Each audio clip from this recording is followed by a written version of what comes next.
This episode is brought to you by the RVA Podcast Network. Find more information at rvapodcast.org.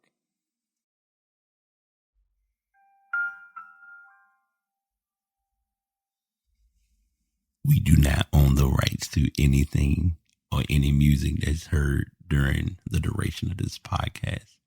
Also, a lot of these shows will have explicit content.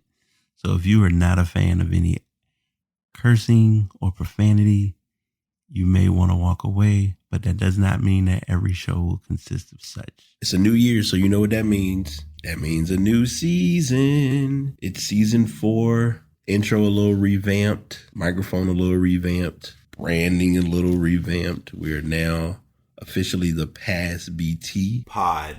So welcome all Spotify, Buzzsprout, Apple Podcasts, Google Podcasts, Stitcher, and all podcast platforms. Here you're going to get a flavor of sports, music, tech, video games. Once in a while, we'll get an Ass of the Week and a new part that's going to be coming in. It's not mentioned on the season 3, but we do what's called Pass the Message. So definitely you want to tune in and get some good content on the Pass with your host BT.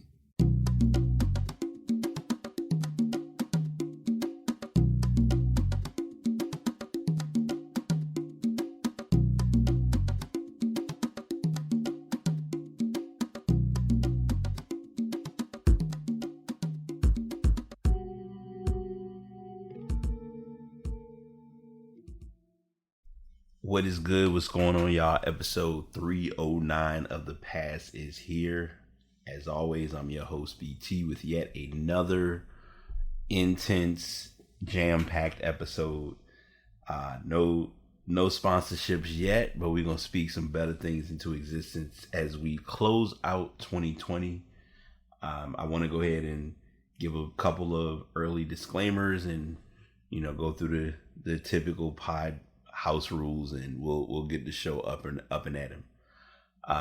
This is, as we're currently doing our podcast for December, I'm slated, not including this show, to have 3 more shows remaining.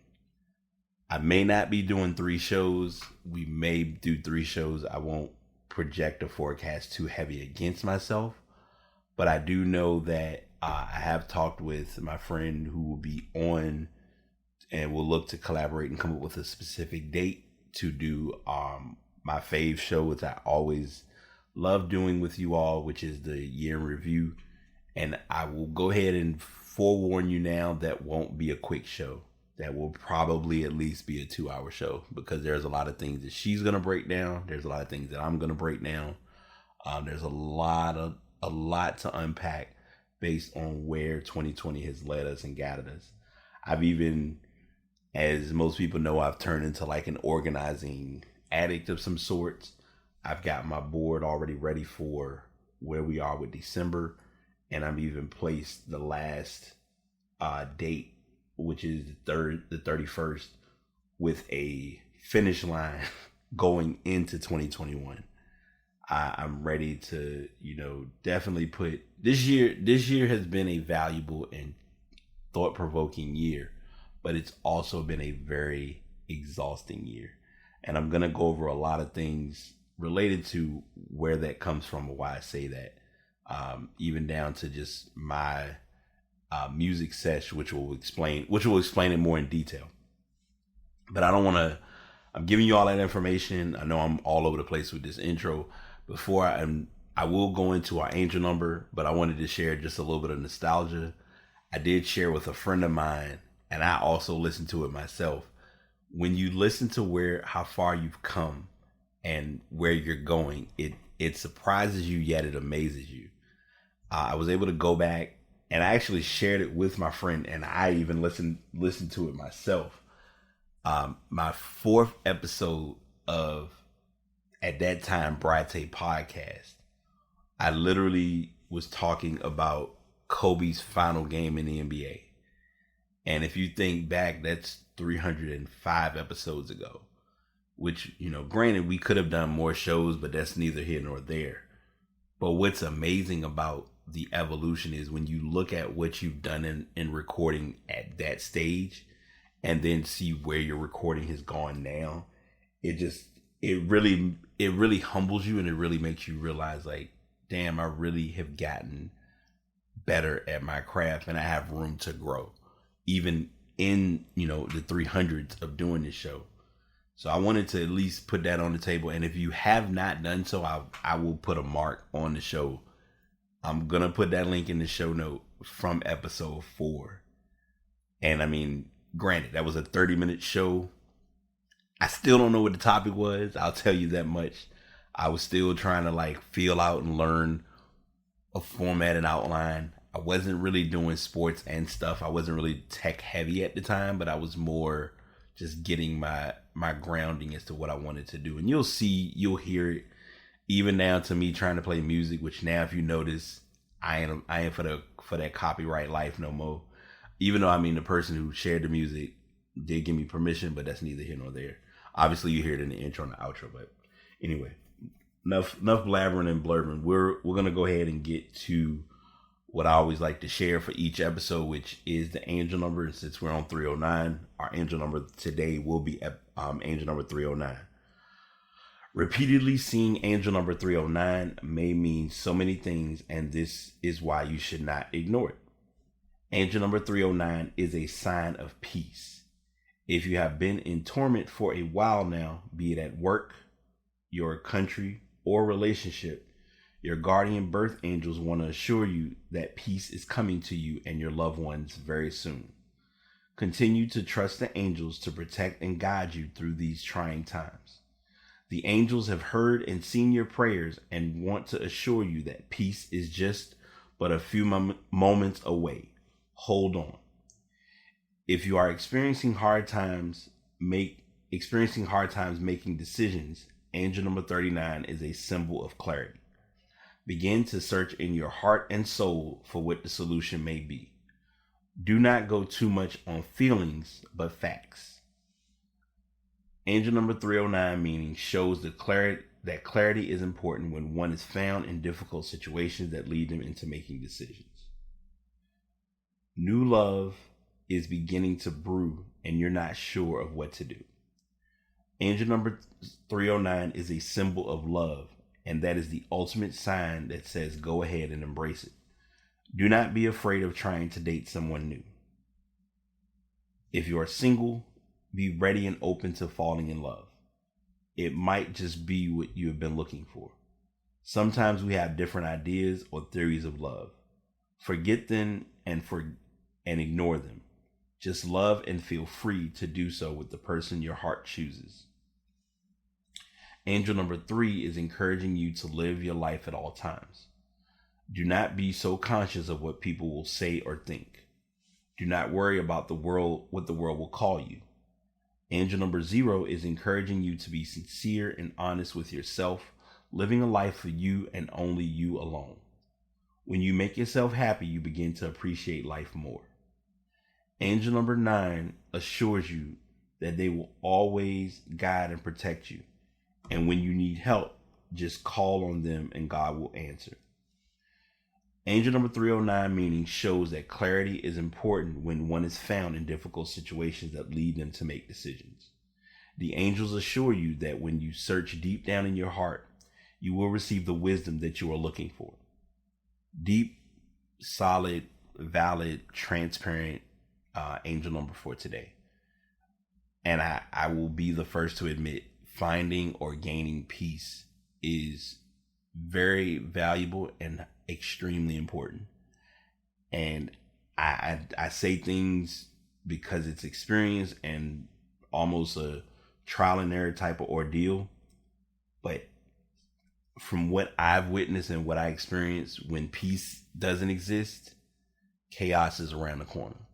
And sometimes we need a little peace to kind of get through our trying and or challenging times. So I want to be sure that you all understand or at least gather that theory, idea, or approach to where life takes you or could possibly carry you. So as you all know, I do my normal weekly picks And before I go into the weekly picks, I always like to bring you up to speed as to how the week before went and what could possibly be coming down the pike for the next week. And obviously, I can't read nor count because I wanted to give myself points that I did not deserve. And I'll explain it in a second. But our weekly picks for last week were not horrible, but they weren't. And I won't even, matter of fact, I won't even say that. Let me give myself credit. Last week was one of the first weeks that I could have potentially could have had a clean sheet. The Detroit game was me picking on a wild whim. Let's just go ahead and get that out of the way now. Let's not even waste our time trying to make sense out of that one. Same with Dallas. I wanted to give Dallas a chance. They were playing the Washington football team. And they surprised me. Washington actually played better than I expected on Thanksgiving Day. I knew and we're gonna get into that in a bit. The Pittsburgh-Baltimore game, they were trying to find every way to not play that game. There was a lot of I guess you could say controversy and or concern as to whether these teams would actually play their game. They pushed it back a day. They pushed it back another day. They did end up playing yesterday on Wednesday. If you're listening to the show now, or whenever you listen to it, it would have been December the 2nd. And Pittsburgh did win 19-14. They're still undefeated until further notice. I'm still kind of drinking the Kool-Aid, and I'll go ahead and let you know. So if they have another game coming up, they will be likely picked. So I'll just get that out the way. Or if they're on this week's schedule. Most of the other games, they kind of called themselves for what they were. I thought Chicago would probably upset Green Bay. Apparently, I was wrong. I also thought the Rams. I thought the Rams actually had a chance of beating San Fran. It was a close game, but that was one of the ones that I missed as well. So with all of those games, once you remove and add and carry the one, we're left with a overall record for the week of 12-4. And my weekly record was 12-4. My overall record 67-40-1. So we're a little above 60%, about 61. It initially was 62.62%, but I had a game that I didn't realize I had listed. So I'll adjust the numbers based on that, and we'll go from there. But we do have our picks for this week, and hopefully we'll keep a good path of going above 500 and not have it be too out of hand. There will be no, and this, I guess this gives me a little bit of leverage in a sense, because there are no games for Thursday. So we get a little bit of time to kind of chill and let these games kind of flourish as needed. Two teams that have a bye week are, oddly enough, the rivals Carolina and Tampa Bay. So I don't have to feel bad for picking against Carolina like I did last week, or even in that case of looking at Tampa Bay's close but crushing defeat to the Kansas City Chiefs. So without further ado, we'll go ahead and get into our weekly picks. First up, for our 1 o'clock games on Sunday, we have New Orleans at Atlanta. Even without Breeze on the field, I still see New Orleans winning this game. Next up, Detroit at Chicago. I know I picked against Chicago I picked Chicago winning last week, and Detroit just did a firing. They're still going to be kind of fresh. Going to pick Chicago again. Colts at Houston. Houston could be the favorite, them being the team that actually beat Detroit, but they're playing against Indianapolis, and Phillip Rivers hasn't really let anyone down. We might see December Rivers, who knows? But I'm going to go ahead and pick the Colts for this one. Cincinnati at Miami.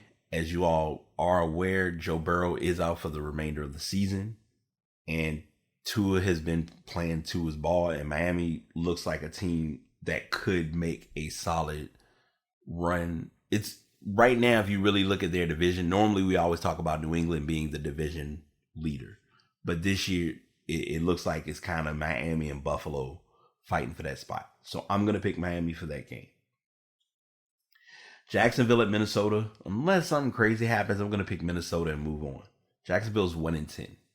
I'm not going to give that but so much attention. Las Vegas at the New York Jets. I said it could happen last week, but I'm going to say it will happen this week. The Raiders are going to win, and Gase will be fired the following week. Early projection.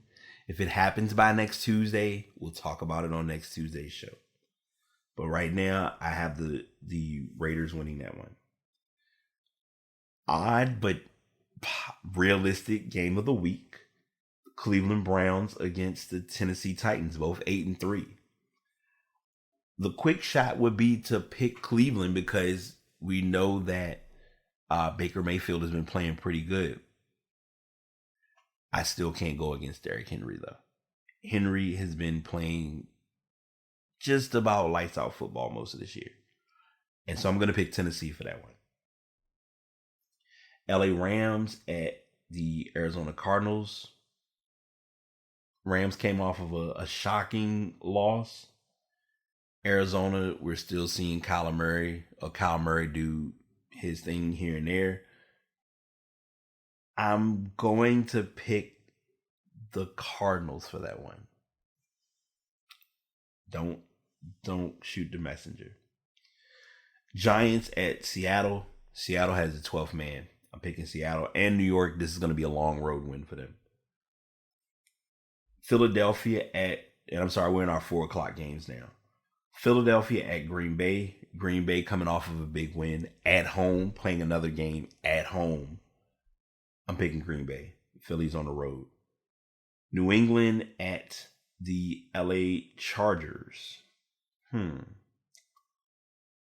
I don't know what Chargers team we're gonna see this year. Like this is definitely a rebuilding year for the Chargers. We haven't heard much about them like talking about it. New England should play fine. We're gonna go ahead and pick New England and see what happens. Our 8:00 late game, Denver at Kansas City. Kansas City's 10-1. Kansas City, if not this week, next week should secure a playoff spot. So I'm going to pick Kansas City for that one. Monday night games, Washington football team against Pittsburgh.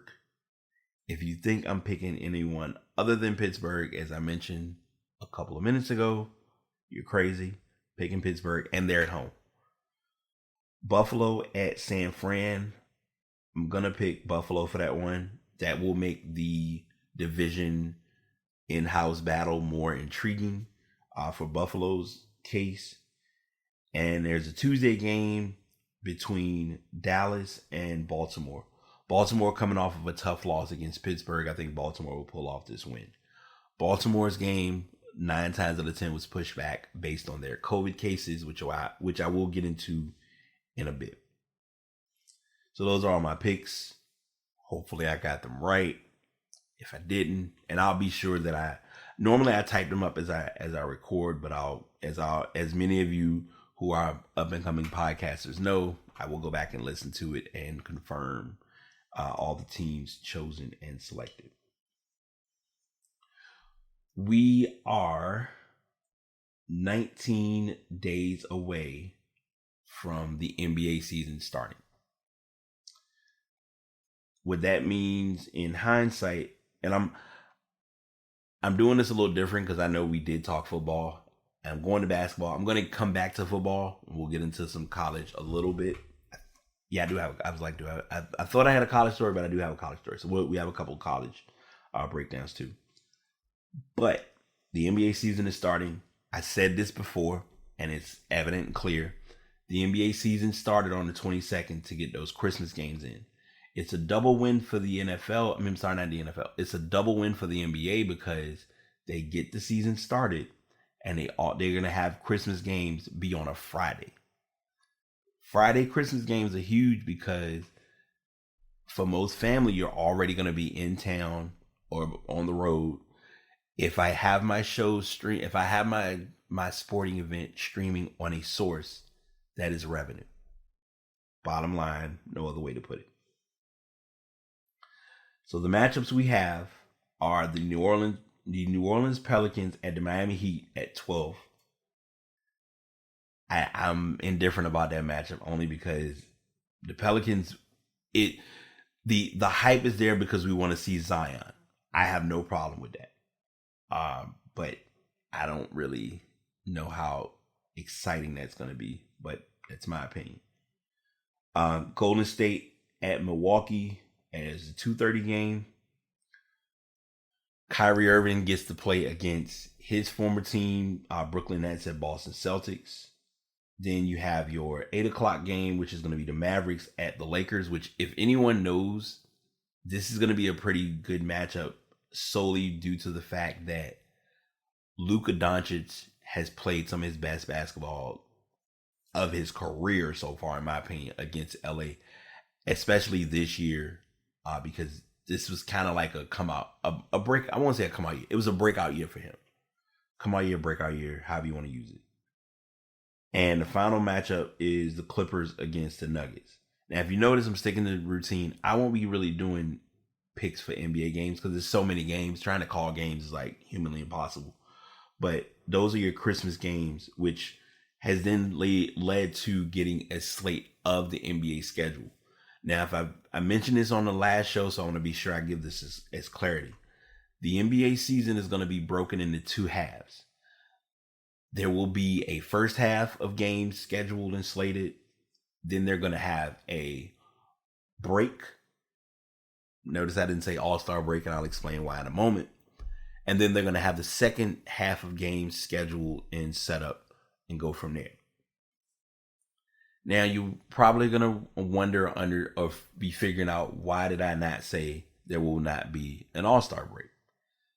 Well, this one kind of was seen coming, but it's a hurt to the NBA a little bit because going back to what I've said time and time again, revenue, income, jobs, money, all of that will be affected if you don't have that game in place. So the upcoming All-Star game was expected to be in Indianapolis, excuse me. They have pushed that back to 2024. So there will be no All-Star weekend at all, because if you really think about it, unless there is a lower a huge dip in COVID cases, the last thing you want to do is have a lot of people come together and possibly increase the risk of people getting sick during this pandemic that we're in. So it was initially expected to be scheduled February 12th through the 14th of next year. Instead, it will be pushed back to February 16th through 18th of 2024.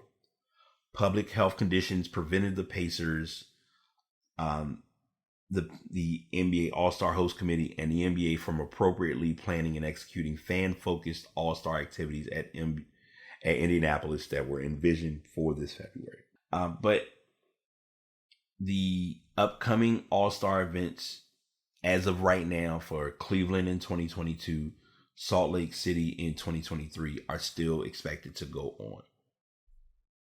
And the last time that the Pacers hosted an All-Star game was back in 1985. I feel like they hosted one before, but maybe I don't remember. So that was an announcement that I wanted to make sure that was put to surface. I don't know if I can say shocked, but more so intrigued that this occurred. But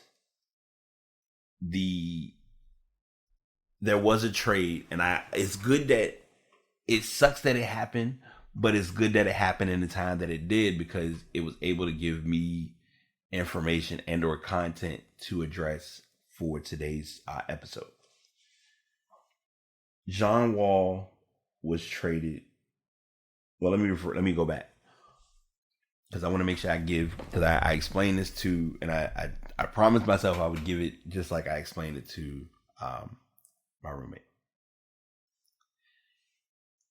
Houston won their first round series. I forgot who they played. I think, no, did they play Portland? No, I'm sorry, they played OKC. They played Oklahoma City. Series went through, I think it went 7 games. They went on to then play the LA Lakers. Lakers pretty much knocked them out, I think, in 5 or 6 games. When Houston got knocked out, more media attention came to Houston than expected. Harden wanted out. Westbrook wanted out. D'Antoni was relieved of his duties, which I still, to this day, will say, I don't think that D'Antoni was relieved of his duties. They gave him a polite way of stepping down to avoid it looking as though he was fired. That's my opinion. That's where I'm at about it. I'm not sitting here saying that I'm right or wrong about it, but it's at least my observation of it as a sports viewer / knower of the game, like knowing the game and knowing how it goes with coaches. The owner, Doyle, I think his name, I may be mispronouncing it or misreading it. He leaves Houston. There was a big uproar about that, because he was involved in what possibly could have been a burned bridge with China, which, if anyone knows, NBA China is a benefit to the NBA because that's an added outlet. And if any of you may or may not recall, and I may not have talked about it on the podcast, but the NBA is trying to, pre-COVID, the NBA was looking at having a plan of getting the NBA to be global. The last team or the last place that you want to lose that connection with would be China. Oh, and by the way, one of the newer teams that was added into the NBA 2K League is from China. So that all of those things added to it, and having the owner or GM, let me see, I want to make sure I give the correct information about this. Not the Eagles, 76ers. So Elton Brand is the GM. Daryl Morey, that's his name. Daryl Morey is the president of basketball operations with the 76ers. He was initially president with the Rockets, and he left. All of that being the case, the question then come up, or the conversation came up, possibly Harden may go to Philadelphia. Harden might go to Brooklyn. Durant came out. The story about Harden coming to Brooklyn was not true. Or him talking, or Harden, rather Harden talking with Durant, not true. Westbrook has then said that he wants out. We didn't hear anything for a while. It was kind of, okay, we're going to continue practicing, playing basketball, do whatever. Last night, phone goes beep, beep, update.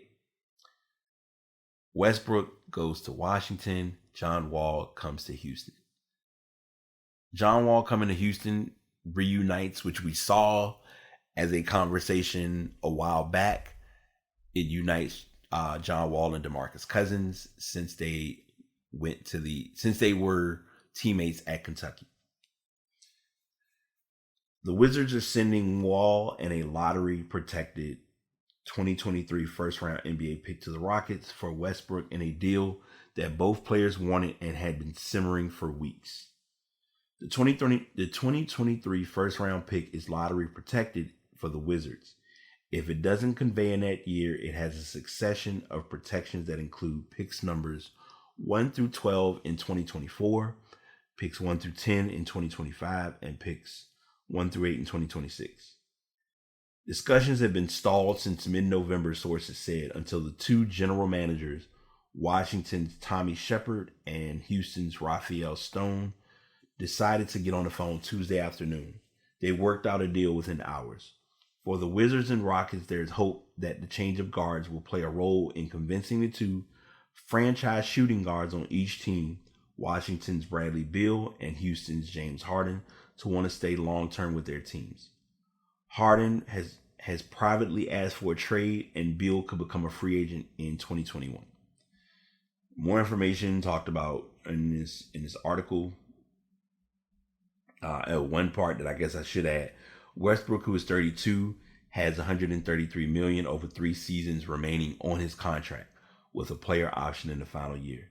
He's been an all-star in 9 of the past 10 seasons, and joined Oscar Robertson as the only player to average a triple-double for a season, doing so his last 3 campaigns for the Thunder. Wall hasn't played since December 26th of 2018. So we're over 2 years of him not playing. He should be available to play at the start of this season, so he won't hit the 2-year mark, but it'll be close. Missing 2 seasons with injuries to his Achilles tendon and knee. He's still owed 3 years and $132 million on his contract.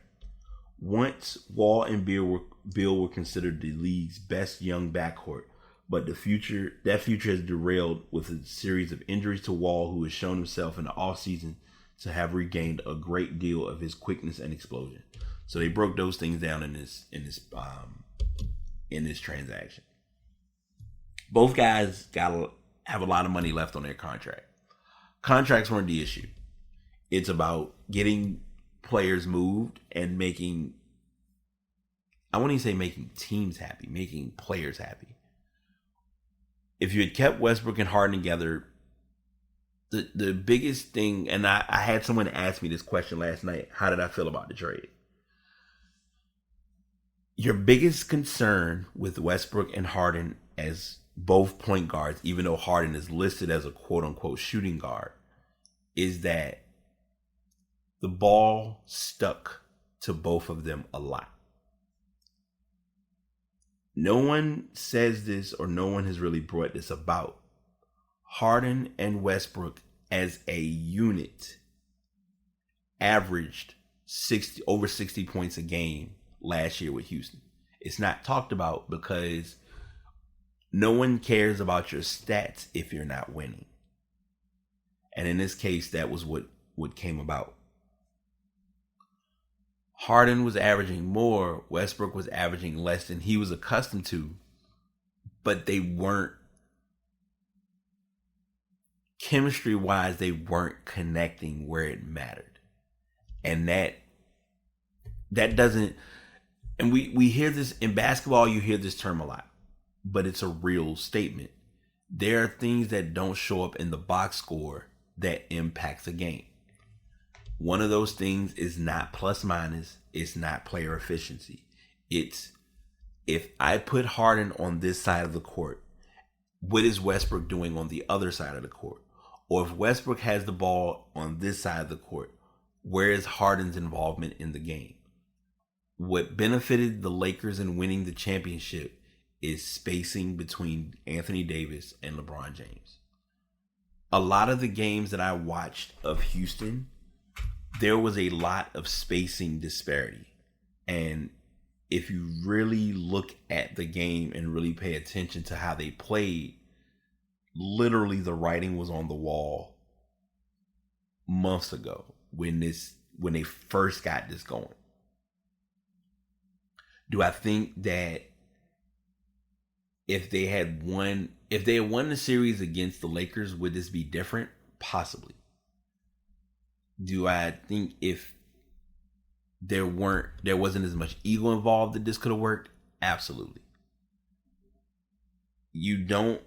It's a challenge of being on a team and figuring out who's the number one guy when it's not about being the number one guy. It's about winning a championship.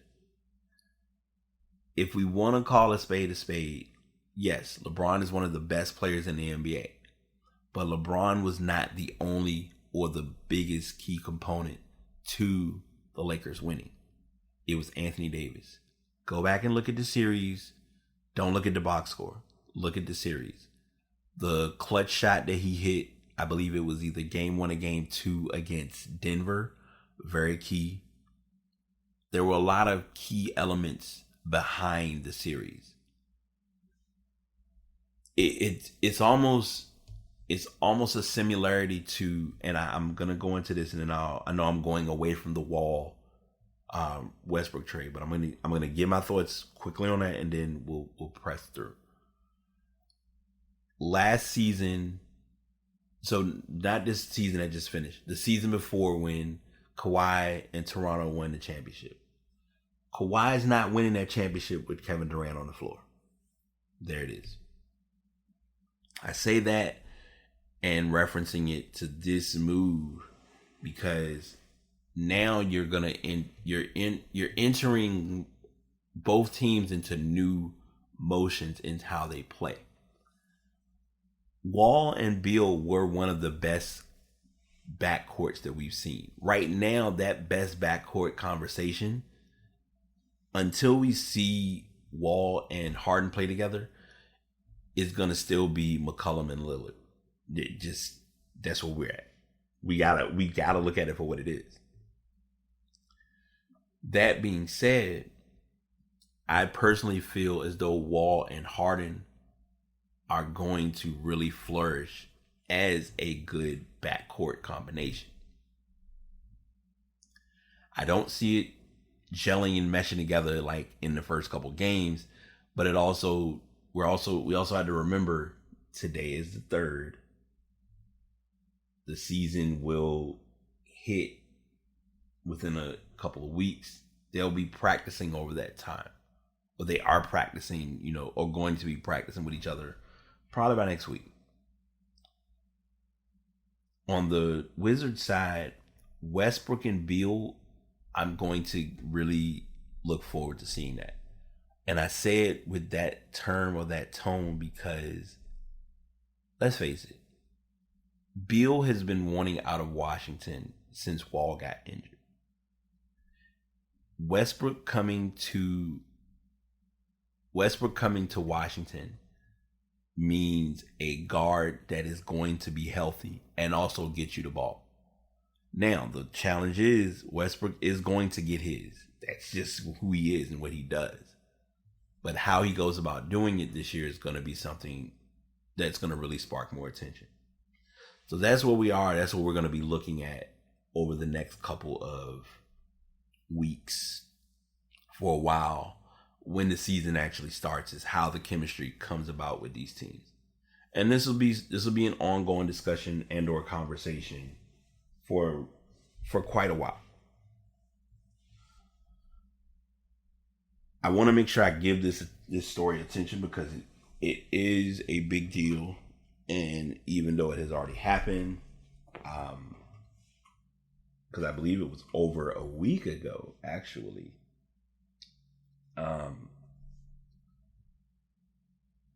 Tampa Bay played the LA Rams on Monday night on the 23rd.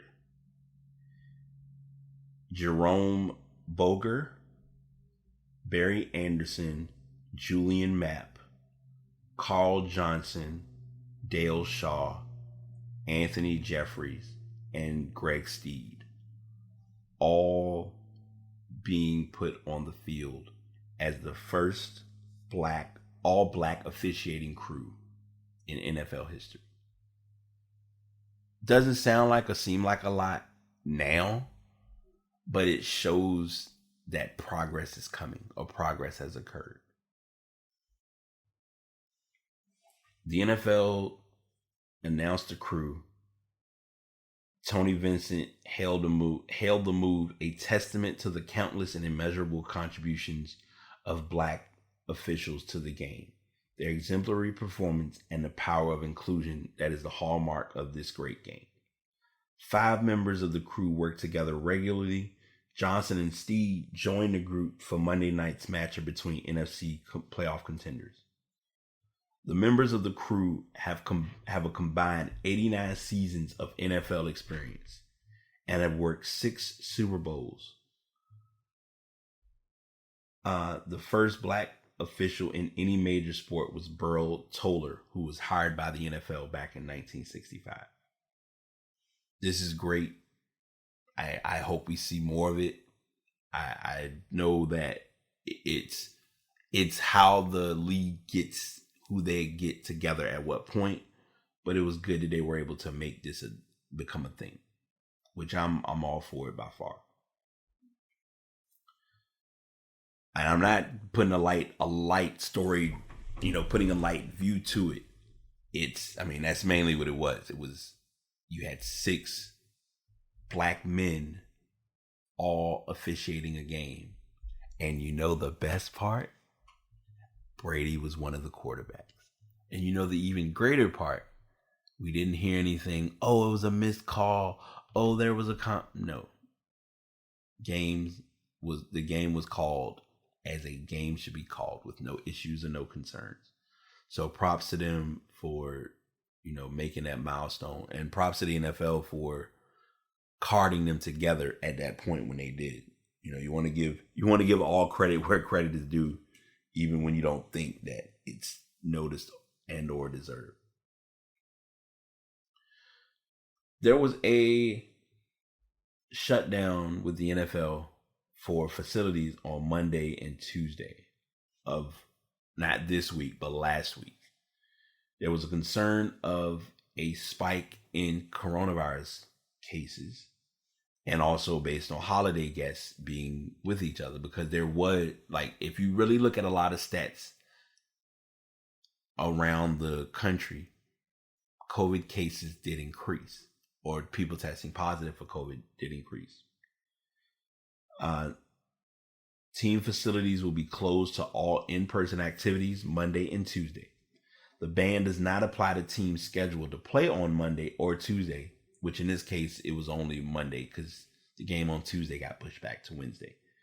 The NFL cited the spike in coronavirus cases around the country, as well as the understanding that a number of players and staff celebrated the Thanksgiving with out-of-town guests as reasons for closing facilities. All activities will be conducted virtually except essential medical treatment and rehab, according to the memo. The NFL Players Association also instructed players to alert teams if they had guests over the past several days for the purposes of additional testing when facilities open. I want to make sure I hold my thought, because I almost said something during this that I'm going to save for the past message regarding players being of better health, or athletes being of better health, as to why they're not dying due to COVID. I'm going to save it though. But the NFL is trying to do everything that they can to control this, and it's coming together, but it's also falling apart. And an example of this is the Denver Broncos, who could have possibly been ass of the week, somehow had no quarterbacks available to play in their game on last Sunday, because all of their quarterbacks were deemed to be high risk COVID-19 close contacts. So none of the 3 could be in uniform for Sunday's game. I don't recall or remember who they ended up playing for that game. That's let me get some research in really quick to find out who that was. They did lose the game, if I remember correctly. And it's not me sitting here saying I wanted them to lose. It was just, you already knew what time it was. Let's see. I don't want to video. Where is stats? So for the Broncos, it was Kendall Hinton, who was 1 for 9 13 yards and 2 interceptions. And if I remember correctly, let's see. I believe he's one of their wide receivers. Let me just make sure that I'm remembering correctly.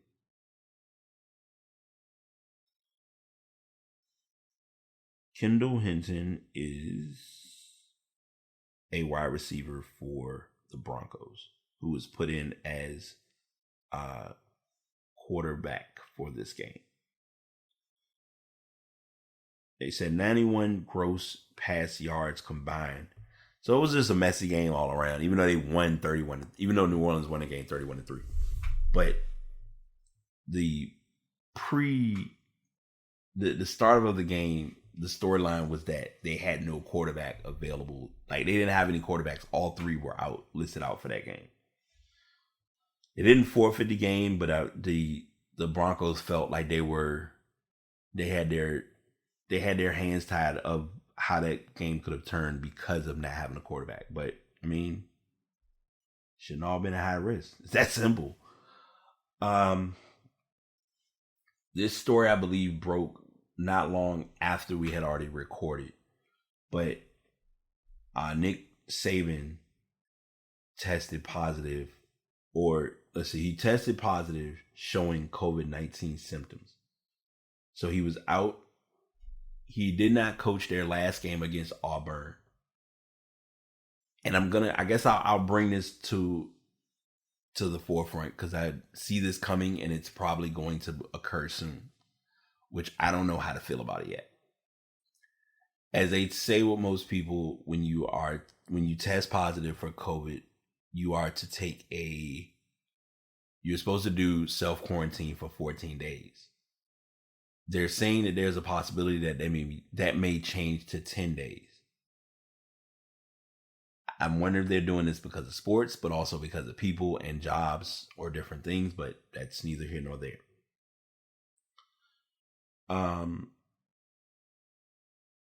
He has, he said he's experiencing only mild symptoms like a runny nose.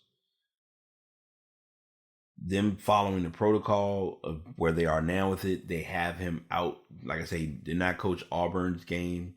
He's going to likely be back for next week's game.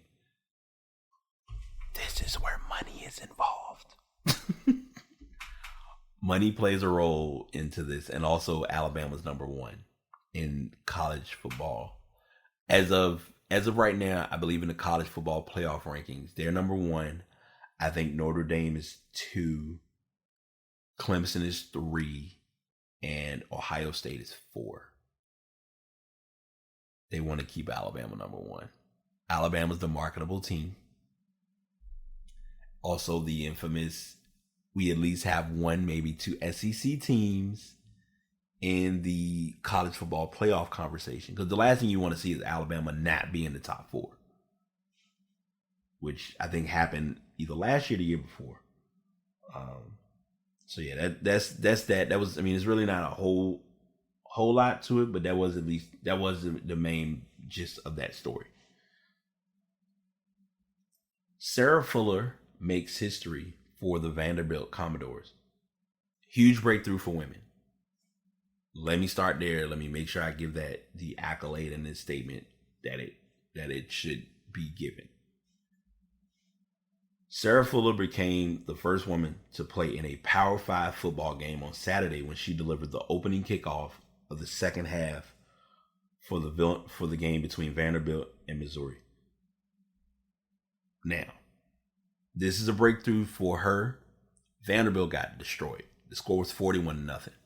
Didn't have anything to do with her. Let me be fair in saying that.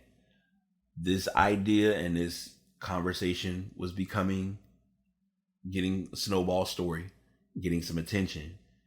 And she is a goalkeeper for Vanderbilt's SEC championship soccer team. She was able to get the kick to the 35-yard line. Vanderbilt's coach said that she executed the squib kick exactly as designed. Fuller did speak, saying that it was exciting, the fact that I can represent all the girls out there that have wanted to do this or thought about playing football or any sport really. And it encourages them to be able to step out and do something big like this. It's awesome. Anyone who has heard me talk about this on the show before, the Power 5 doing this is big because this is something that Power 5 you would never expect or hear being talked about. For those who aren't aware, with college sports, Power 5 is ACC, SEC, Big 12, Big 10, and Pac-12. You will always, and the Power 5 reference became a reference when the college football snowball became a big thing. When you started to see schools like Virginia Tech leave the Big 10, leave the Big East to go to the ACC. Because at that time you had Virginia Tech, you had Syracuse, you had Georgetown, you had different schools that were in their respective conferences, but then joining into a bigger conference. Going off course, I know, my bad. But I really do want to give Sarah Fuller her flowers and her cred. She initially wasn't on the team, but she was given this opportunity to play, which I think is great. Any opportunity is a great opportunity, and this is a moment that will definitely be a milestone. We're going to go ahead and get into stuff now, so I'll go ahead and get my information prepped for that. And it sucks because I don't think I have my ass of the week that I want to have, but I'm going to talk about it anyway. So I'll bring this up in sports while I'm thinking about it. The clean version of this is I did get a bit of the viewing because I want to make sure I address this on the show. Mike Tyson and Roy Jones gave an exhibition fight. They both were aware that they were not trying to knock each other's heads off. It was good seeing Mike get back in the ring at 57, I believe, and Roy being 51, and they still having a good time with it and still, giving good content in boxing. I will go ahead and get this. We did, 50 minutes already for just sports. Okay. I will go ahead and give this the eyes and the attention it should now. How can I say this? Nate Robinson was out of his element with this match against Logan Paul or whatever, or whichever brother it is. Nate thought his boxing demeanor was going to be run and punch instead of actually tactfully punching and learning how to take shots and give shots and get actual punches to connect. And that was what led to his opponent pretty much knocking him out in the second round. Out of 8 hits, 3 of them knocked him down. Just saying. All right, 51 minutes of sports. I don't want to rush. I really don't want to rush through stuff because there's a lot of things that have happened and stuff that I would like to get on the table before I forget. Netflix removed the Dave Chappelle show after Dave Chappelle asked to have it removed. He wanted to send a message, and I promised someone that I would talk about this, so I am going to talk about this in its form. And I have this time because this is probably, y'all know I'm transparent. This will be, the next show that I do will be in a new space of time. So I will be able to, time won't be a concern for getting this show uploaded. I'll just say that. That's the nicest way to put it. When people do things, one may get more attention than the other. If we go back and we recall, Monique did this, and Monique got dragged for not taking the deal and cutting the check. And now when we see others do it, it's, oh, rah, rah, let's go. And it's like, but y'all gotta go back and really give those who did it and it wasn't the big story their credit.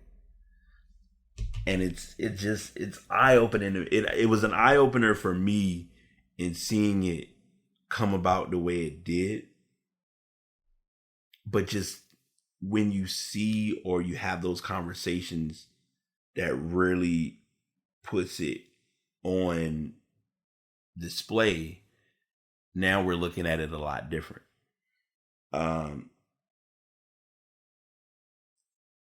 Now, then basically a friend of mine, she put up a tweet, shout out to Jess. She put up a tweet that said, now when Monique asked y'all to boycott Netflix, and I'm mad because I can't read the whole message. Monique came out and said everything that was happening to her. Everybody went out of their way to discredit her and poke holes in her story. Even some celebrities went as far as to tell her the method she chose wasn't acceptable. One of which was Steve Harvey. Much like the way Terry Crews did to Gabrielle Union with the whole America's Got Talent situation.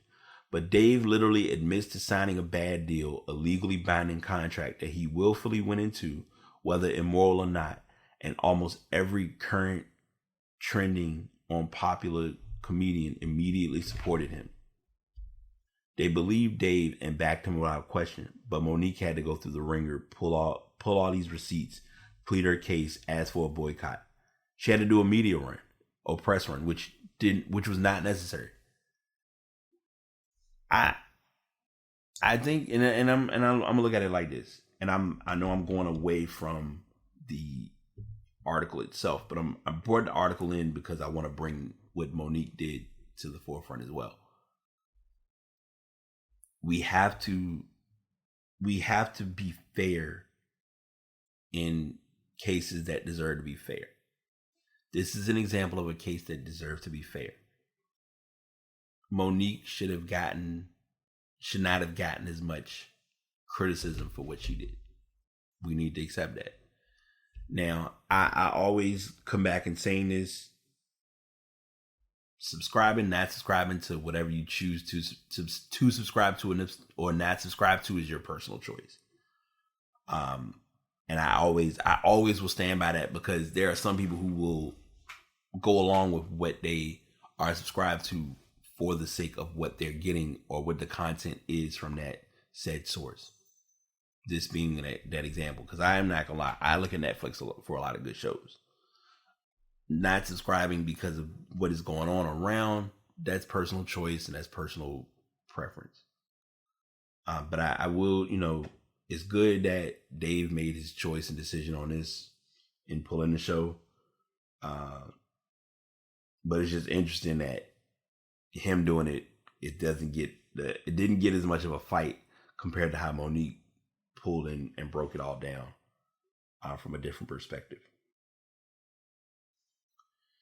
A little bit of tech updates. Nintendo is going to be winding down any of you all who had the original or the first Super Mario Maker on the Wii U, it will be pulled on March 31st. So you will have to go to the Switch to upload any new courses.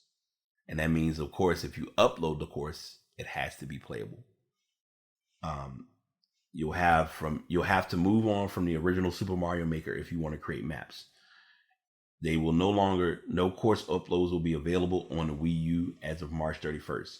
If you want to craft a ridiculously difficult level or otherwise share courses with your friends, you'll have to use Mario Maker 2 on the Switch. Nintendo didn't explain why it was winding things down. You can still play courses, but the game will clearly lose some value when you can't share new creations, which we kind of saw coming. Even as a viewer of Twitch, I haven't seen many people play the original Mario Maker. So it's not like the end of the world. Uber is buying Postmates for $2.65 billion. Y'all, it's an all stock deal, and the Postmates app will still be in existence. Uber has completed its $2.65 billion purchase of food and grocery delivery service Postmates. The deal sees the two companies creating the second largest delivery platform in the U.S. by size, dwarfed only by DoorDash. In a statement, Uber committed to keeping Postmates as a separate consumer-facing brand while integrating its back end into Uber Eats platform. And both companies would work to ensure that they can strengthen the delivery of food, groceries, essentials, and other goods. The all-stock deal was prompted in part by the collapse of Uber's ride-hailing business in the wake of COVID-19, which makes sense. Like Uber, when you think of Uber, most people thought of Uber in the sense of traveling to go places, but now it's going to be in the benefit of traveling with food, which they were already doing with Uber Eats to begin with. It doesn't help that Uber has used its resources to help rob its drivers of key employment protections, such as in California. It spent big to push through Proposition 22, which removed basic rights like mandatory sick leave, overtime payment, and expensive reimbursements. The law was also drafted to ensure that future administrations would struggle to overturn it without a supermajority in the California legislature. Politico reports that Uber CEO Dara Khosrowshahi has said that the company will work to push similar law changes in other states in the future. Uber's focus on its grocery and food delivery business comes as it became the one positive in an otherwise bad year. With lockdowns and shelter-in-place orders in effect across the world, the need for a ride-hailing business greatly diminished. And they go on with a little bit more information. Another big buyout involved Salesforce and Slack. Slack is a business-based Discord, if anyone uses Discord. So if any of you, I've used Slack for a while. I have a Slack account. I was using it initially for graphic design, and then now I'm using it to network with other podcasters here in Virginia or in Richmond. But the company Salesforce has bought Slack for $27.7 billion. Rumors of a pending deal surfaced last week, causing Slack stock's price to spike. Salesforce co-founder and CEO Mark Benioff didn't mince words on his latest purchase. This is a match made in heaven. Together, Salesforce and Slack will shape the future of enterprise software and transform the way everyone works in the all-digital work from anywhere world, Benioff said in a statement. Slack CEO Stuart Butterfield was no less effusive than his future boss. As software plays a more and more critical role in the performance of every organization, we share a vision of reduced complexity, increased power and flexibility, and ultimately a greater degree of alignment and organizational agility. Personally, I believe this is the most strategic combination in the history of software, and I can't wait to get going. Every worker at every company needs to communicate, something that Slack can ably empower. What's more, it also facilitates external communication with customers and partners, something that should be quite useful for a company like Salesforce and its family of offerings. And they go on to give more information about the business side of this deal, which is all going to be more IPO and business based, but it's also beneficial for building and creating that worthwhile bridge. A couple years ago, Apple said they were bringing out the Charge Pad, and the Charge Pad was going to be the thing of the new generation of charging. Well, Apple said, fuck you, we ain't making that shit. And literally they didn't make the Charge Pad. A lot of third-party companies did make their own renditions of the Charge Pad, which did have the coil ability to charge multiple devices. The consensus of charging was expected to be for wireless charging for your phone, your wireless charging for your watch, and your third device in most cases would be your AirPods, which would equate to the newer AirPods with the wireless charging case, as well as the AirPods Pro. Fast forward, the pad, like I said, the pad never came out, and we just recently did notice that Apple did their keynote, which consisted of the MagSafe coming back. And for any of my old school Mac users, they know, if you know, you know. My roommate has the MacBook Air. I'm still rocking my old school MacBook Pro. I personally think MagSafe charging for laptops should be a thing, but I also get cost efficient options. So fast forward, and here we are now. The MagSafe Duo came out for the Apple 12 phone charging mechanism. So any of your majority of your cases that have that ability to just have you place the charger on the back of it will be giving you that MagSafe charge without you having to go the route of still plugging into the USB, because they're quietly wanting us to go away from from wired charging. I will not be surprised if in a few we don't see a lightning port on the iPhone. I've said it before. I'm saying it now because if it comes, don't shoot the messenger. But a MagSafe Duo, which is a folding travel charger capable of charging both the iPhone and either an Apple Watch or AirPods simultaneously or wirelessly.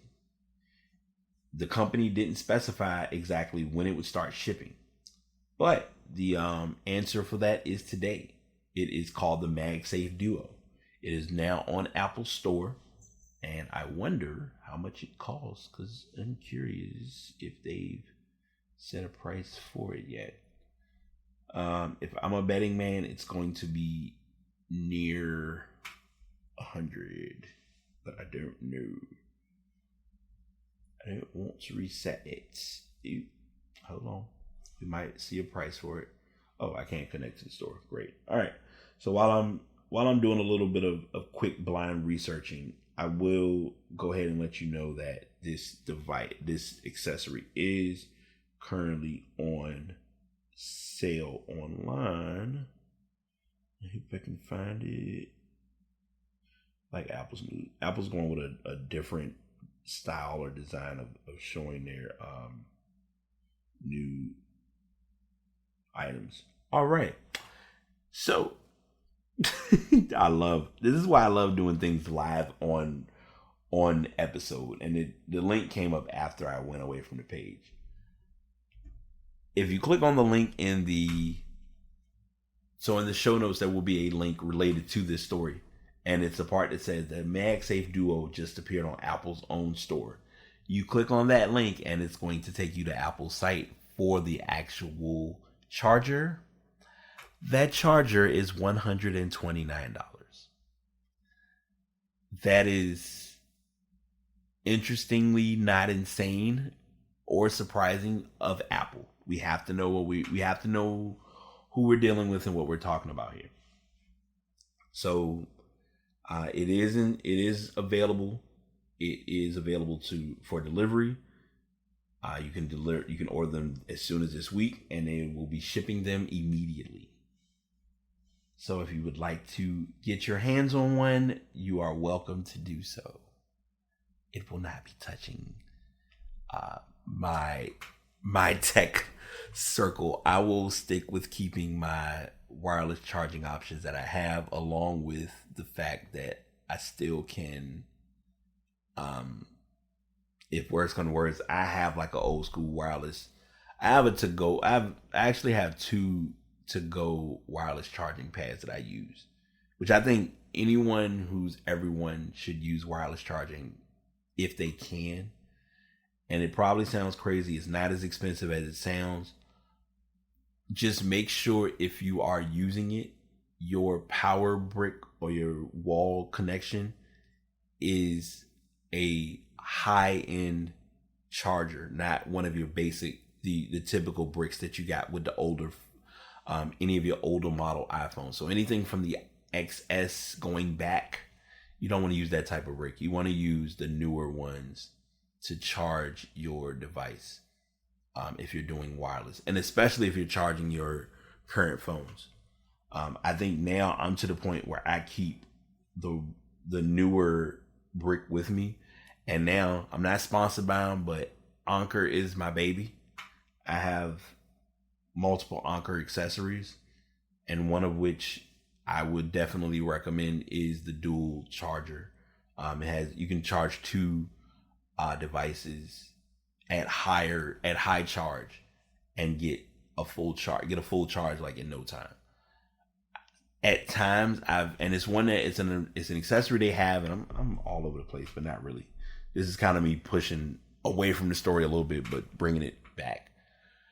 There's one accessory that is on Amazon that it is a wireless, it's a power bank, but it also doubles as a wall outlet to charge multiple devices. I'm gonna see if I can find it while we're in show. Matter of fact, mark it. I'll put the show note link. I'll put the link in the show notes for the actual accessory that I'm referring to. I think it is not. Now I will say it's not. It is a little pricey, but it's not $130. That much I can tell you. It is. Oh, it's out of stock. Gosh darn it. But I'm gonna tell you why this is a good one, and when I explain it, it'll make more sense. So it is a 5,000 milliamp 2-in-1 dual USB wall charger. It is foldable, and it has 3 ports actually. It has 2 ports for USB, and it has a third port, which is your faster charger for USB-C. Because in the new packaging for iPhones, you don't get the wall brick. So what you can do is you use this, and it kind of gives you the 2-in-1 factor of, if you need a 5,000 milliamps, great. But if you also need to just get a quick charge on the go and you are low, like really out, plug it into the wall and keep it moving. So this item, I want to say it's like either 30 or 40 bucks, but it's worthwhile. Like most people know me, I'm old school. I still keep like I keep the not the candy bar, but it's like a lipstick size charger on me. But it is out of stock right now. I'll still put the link in so y'all can check it out if you would like.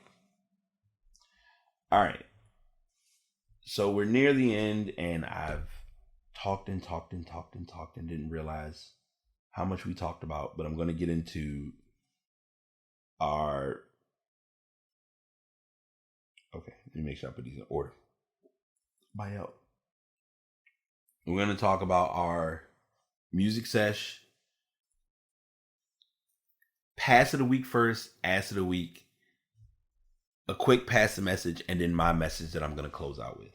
Because hopefully I can get all this in without concerning numbers of time, but we'll see. Spotify, Apple Music, I would assume Tidal does it as well, I'm not sure. But your streaming platforms that you get music are doing, we all know, is the year in review, your closeout for what music you were listening to. Spotify Wrapped chronicles your 2020 listening habits in a stories. They did it this year in a story style format, which I kind of like. I did mine, and I listen to a lot of music. As most of you know, I was a big podcast listener. Before Joe Budden pulled his show from Spotify, he was the most listened to show on mine. I'm listening to more podcasts, and it's interesting now. I don't listen to as many podcasts on Spotify directly, but I do have Spotify. I do have podcasts that I follow via Spotify. So I'm in that path.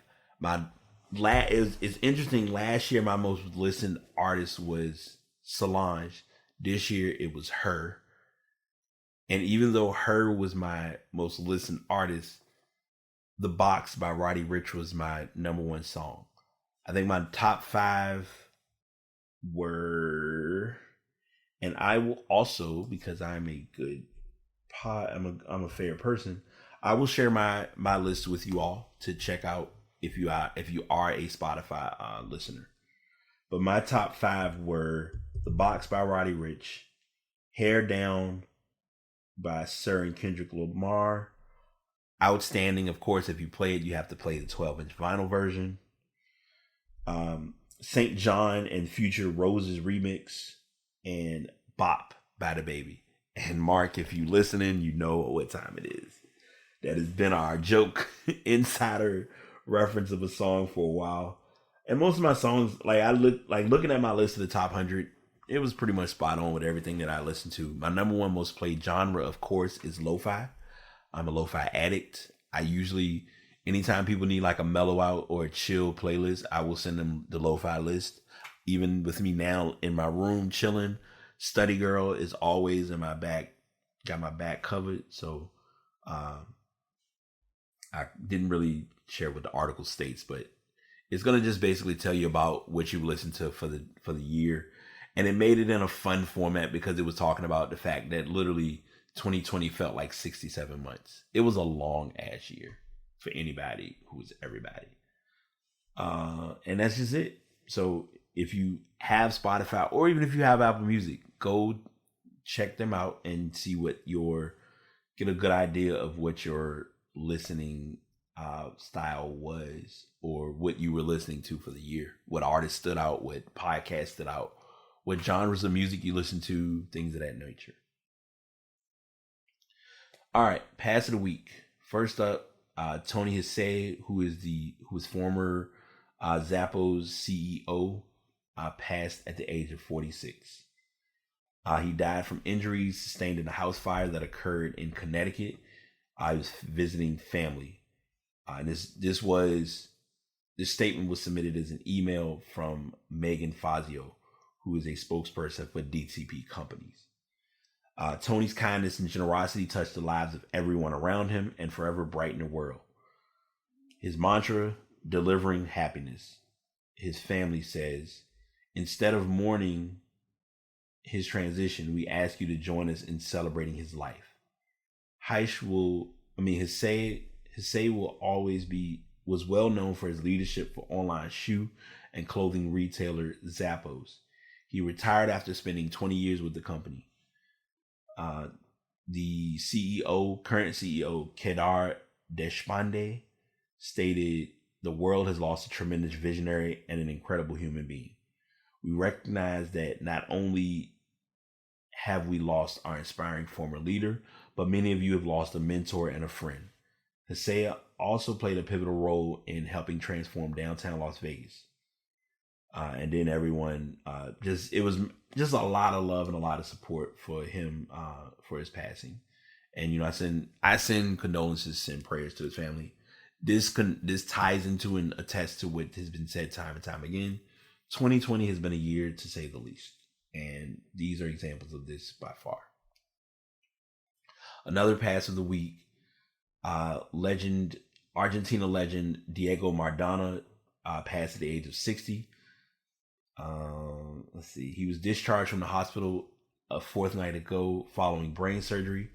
The Argentina Napoli great had undergone a routine operation for subdural hematoma after being admitted to the hospital due to concerns over anemia and dehydration. It was announced by Argentine Football Association on Wednesday that the former midfielder had passed away. No cause of death was stated, but it has been reported he suffered a heart attack. And they give a lot of his accolades and stories, and there were a lot of players who gave out heartfelt sympathy and very strong words and encouragement to his family during that time. All right. So a little bit of fun and a little bit of craziness, and then we'll wrap up. So Deshaun Watson has a charity. The Lions fans donated to his charity following Matt Patricia being fired. So Deshaun Watson threw 4 touchdown passes for Houston in a 41-25 win over the Lions. which then caused Detroit to fire Matt Patricia 2 days later. And they also fired Bob Quinn. The fans responded by showing appreciation to the opposing quarterback by donating money to his foundation, which is dedicated to education, health, housing, and other charitable causes. The donations totaled $1,070 as of Sunday morning. A common donation has been $13 represent. Damn. It ain't even the fans that's the ass of the week. It's like the coach. Just the fact that it was like a trickling thing is what makes this funny. A common donation has been $13, representing Patricia's 13-29-1 record in parts of 3 seasons with Detroit. The former Patriots defensive coordinator inherited a team that went 9-7 in 2017, but the squad has moved further away from playoff contention the past 3 years. This was already said a couple days ago, but we may as well just accept it for what it is. He will still get a job. He will join back with the Patriots. What happens is when coaches don't do well, who are under the Patriots, aka Belichick tree, they invite them back and they keep a job. So he'll be fine. The same is not the case, however, for Nuke Bizzle, who I'm going to thank Fred for this. He's probably going to be listening. But I'm going to... I listened to this story, or I watched the video for this story yesterday. So it's fresh. This article broke back in October. It's an older article, but we got to bring it to the forefront of an ass of the week. He bragged about defrauding government in a music video, and he got arrested for actually doing it. The name of the song is called EDD, which he literally it represents California Employment Development Department. It's one thing to use the name, but it's another thing to keep the logo on the video as well as put it as a watermark in the video. Oh, and by the way, you see him opening the actual letters of the people that are in this. So I'm going to read a little bit of this and move forward. A rapper who bragged about defrauding the government's unemployment program in a music video has been arrested on federal charges of carrying out the exact same scheme he mentioned in the video. Fontrell Antonio Baines, who goes by the name Nuke Bizzle, was arrested for applying for more than $1.2 million in jobless benefits and using stolen identities in a scheme to fraudulently obtain unemployment insurance benefits under the Coronavirus Aid, Relief, and Economic Security Act, or the CARES Act. Baines, originally from Memphis, Tennessee, now resides in Hollywood Hills, was allegedly exploiting the pandemic unemployment assistance provision of the CARES Act, which the Department of Justice says is designed to expand access to unemployment benefits to self-employed workers, independent contractors, and others who would not otherwise be eligible. Bain possessed and used debit cards preloaded with unemployment benefits administered by the California EDD, Employment Development Department. The debit cards were issued in the names of third parties, including identity theft victims. I'm not going to read this whole article because it's no need. But what I will say is this. If y'all going to use somebody's money, at least get MacBooks and not HP laptops. Unless that's what y'all chose to use in the video. But even still, everyone else in the video should be accomplices and assistants or accessories to this case, because it was just stupid all around. And that's all I'm going to say. I'm not going to read this article because I personally need to read it myself. And I may push it forward as a pass the message for the next show. But it's about why silence is so powerful for introverts. And it's challenging to be in a silent environment when you're in a loud space sometimes. That can be a very challenging thing. So I don't want to, and this is an older article back in February, so I'm going to save it. It may turn into a blog. Who knows? We'll see. I'll see what my mood is. And that's that. Now for the pass the message. And I have just enough time, so I'm going to rock with this as best as I can and not bore y'all to death. COVID fatigue is a real thing. And COVID fatigue is not perceived solely on the basis of those who have actually been tested positive for COVID, but more so for those who work in the healthcare field and are mere witnesses to it on a day-to-day basis. So I'm going to start this off a little different and we'll go from there. So I have an article. I found a picture online of a healthcare worker, head down, tired. And I put this caption: "It doesn't matter what level of work you do in healthcare, all that's going on takes a toll on you. The last few days, my emotions have been all over the place. Working and seeing or hearing a baby cry would be the last thing I would think could trigger it. But I feel like a complete mess. If you or anyone you know is working in the healthcare field, please check on us. Some of us are not dealing with this, nor do we know how to deal with it well. I don't mean to bring anything negative to your page, but this is something I really don't think we should take lightly. Trust me. I can't tag all of you, but we know how real it is." A lot of comments and a lot of support came from it. I have learned to change my page for what messages need to be shared or what thoughts need to be presented. And this is going to come, as many of you know, from the heart. It's going to come from me. It's not going to come fabricated. It's not going to come sideways. It's going to be Brian. And before I say this, it's just amazing because I'm even thinking about it now and looking at my podcast and where it started and how I didn't want Brite Podcast to be me, but just be a podcast and be its own thing. But now it's me. It's mainly coming to its own, which is okay, which is expected. I want to make others aware that it's not as mild as you think it might be from the outside. A lot of times, and I almost, you know what, fuck it, we here.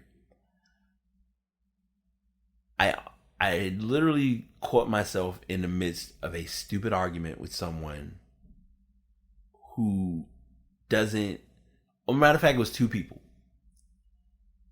who are looking at it as COVID isn't what's causing the issues of people's, or what's causing people to die. It's their health, it's their well-being, it's how they take care of themselves, it's their personal symptoms they already have. It's not COVID. Okay. And I politely responded with, okay, that's how you see it. I get it.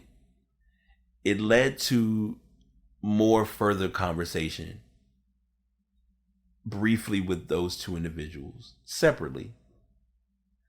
And then one of them, which I didn't know in 2020 people still did this. It led to one of them putting a subliminal message on their page and not tagging me when they had the ability to do so.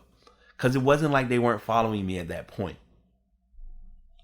Which then led me to go my normal way of, I will go ahead and block you and your cohort.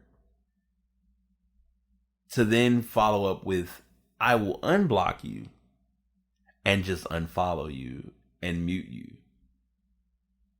Because I don't need to read what you're sharing or saying. And I'm okay with that. You are entitled to feel and say whatever is on your heart or your spirit.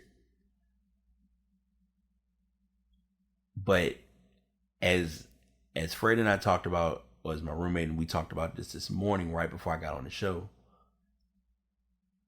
you literally have to find a way to get someone to come into the hospital, not as a visitor, not as a patient, but give them a volunteer badge and let them walk with you for a day with the mask, with the shield, with the PPE, with the limited amount of gowns that we have. The part that I didn't even share, and again, I'm not sharing where I'm located because it's no need. I mean, I've shared where I stay, but if you know where I'm at, if you know, whatever. But if where it hits the hardest is I personally, because the type of work I do, my role is very pivotal. And so I was in the process of doing my work. I'm not going to say what I do because if you know, you know. And I was going to visit with a patient. And in the process, I was seeing another patient who had expired. And those of you who don't understand, expired meaning passed away, being taken or in the process of being set up to go to the morgue. A lot of people don't know from the outside how much that takes a toll on you mentally being on the inside.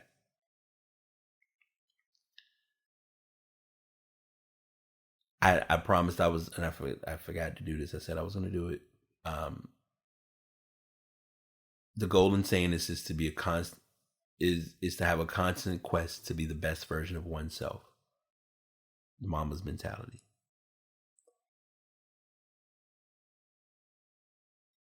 You have to experience these stories or these visuals and still move forward through your day, and also still deal with your personal, internal and or external issues going on in your life and your routine, and still be able to walk in someone's room and put your best foot forward or be the best version of oneself. You don't know what the hell I go through. I've pointed this out before off air. I'm pointing out now. The aftermath of this, as far as health care therapy, is going to be insane. This is only one of many steps. And I don't know if people really see or get it yet, because for most people it comes down to, well, it hasn't affected me, so I'm not concerned. You right. It hasn't. It hasn't hit you that close yet. But it hits close to people who work directly around it. It hits close to working with people who don't want to pick up people because they're concerned of possibly getting COVID. Puts you in a position of, oh, well, I guess I need to get them and I'll take the risk. It puts you in a position of having conversations and wearing masks on a consistent basis while you're standing around someone who thinks, I don't see the purpose in wearing a mask because it doesn't affect me. Okay.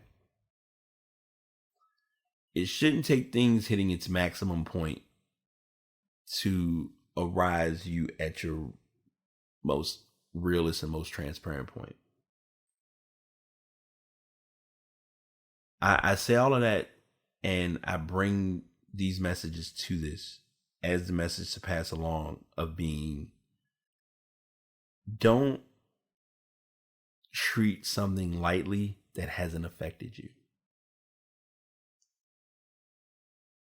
A lot of people have gotten, and I'm gonna let this off, and if I get grief for it, oh well.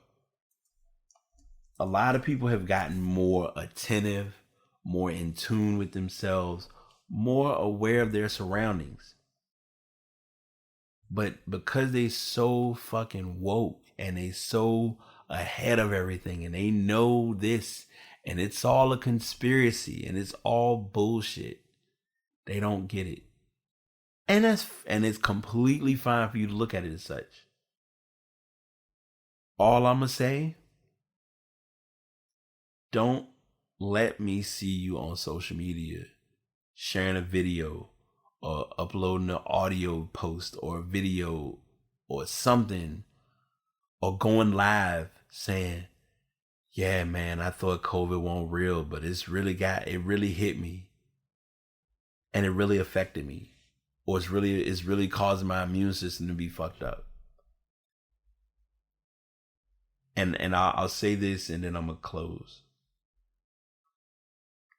The storyline about a story broke a couple, I think it was either last night or this morning, about the former presidents Clinton, Obama, and Bush taking the vaccines. Yeah, they may get the higher quality, or it's going to be a different grade or a different strain, whatever. It's almost like when you get, it shouldn't be an issue here to say it. It's like getting a strain of weed and you get one strain that's like the solid legit, and then you get whatever's out there on the street. Yes, we know they're going to get a different quality, a different style. But it also doesn't mean when the first batch drops it's like, oh, I got to run out here and get this vaccine. If anything, you let the first wave do what it does, and then you make your move and figure out what's best following. As an added statement, and I said I was going to close, but this part I want to bring to. Making the comment or making the reference and saying that you haven't heard, and this isn't, and before I continue this isn't even me being subliminal to the people that I've muted or unfollowed or blocked or whatever, but this is me really bringing it home and really getting people to understand not to take this lightly.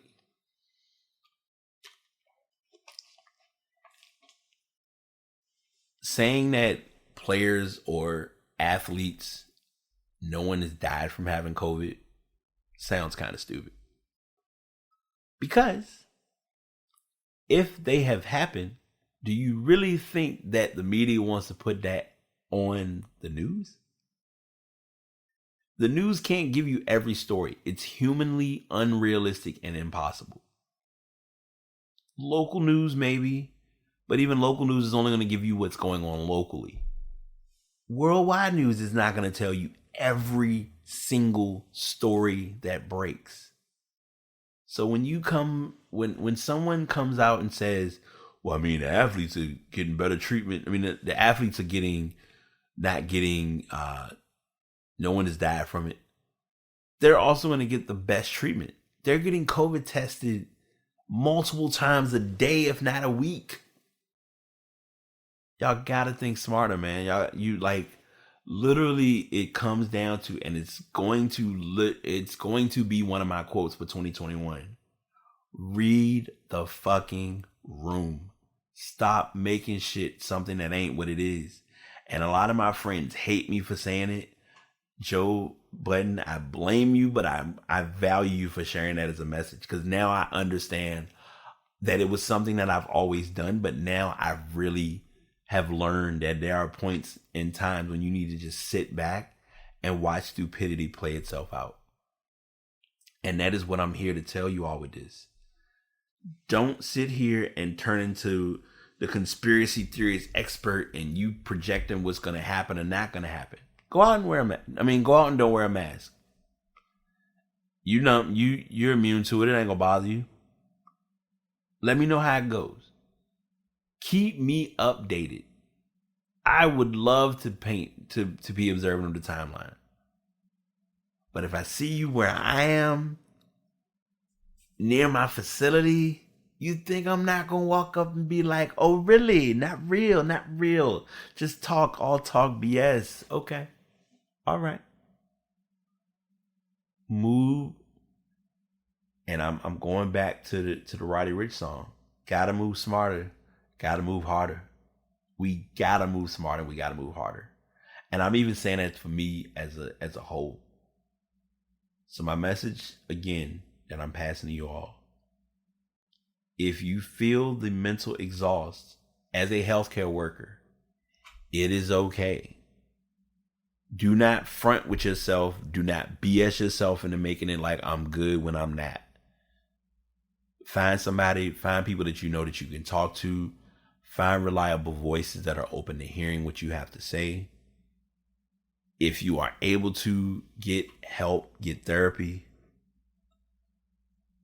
Because I'm telling you now, whenever or whatever point this starts to gradually decrease and we don't hear as many cases become a thing, therapy sessions are going to be... People think trying to reserve stuff now is hard. Reserving therapy sessions when available after this all kind of comes to a halt or lowers or decreases or whatever, it's going to be a whole different mood. I promise you. It's not me wishing it or putting it out there in the universe in a negative manner. It's just me telling you what I know and what I see. So that's what I got for y'all. I'm going to wrap up. If you have been supporting or are a supporter, I definitely and genuinely appreciate the words of encouragement, the messages that have been shared, all the input and feedback. We're going to rock this again. It might be next Tuesday. It might be the year in review. I don't know. Just stay tuned. That's all I can tell you. But until next time, this is The Past, and this is your host, BT, signing out. Really appreciate all the support, all the listens, all the likes, all the effort that goes into anyone who has provided any form of content for The Past. We're signing out now, but you definitely don't want to miss what's in store for the upcoming episode. If you are interested in getting more information or becoming a podcaster, you can check out buzzsprout.com. And the microphone that you are hearing me use is the Blue Yeti X. I had been using a Yeti for a while. I went back to the Samson Meteor, but now I'm using the Blue Yeti X, which is everything. Trust me. All social medias, The Past BT Pod. That's THE Pass, as in pass the ball. BT is my initials. Pod. And finally, if you are a creator and you want to support a fellow creator, subscribe, like, and comment on The Past. Until next time, this is your host BT signing out.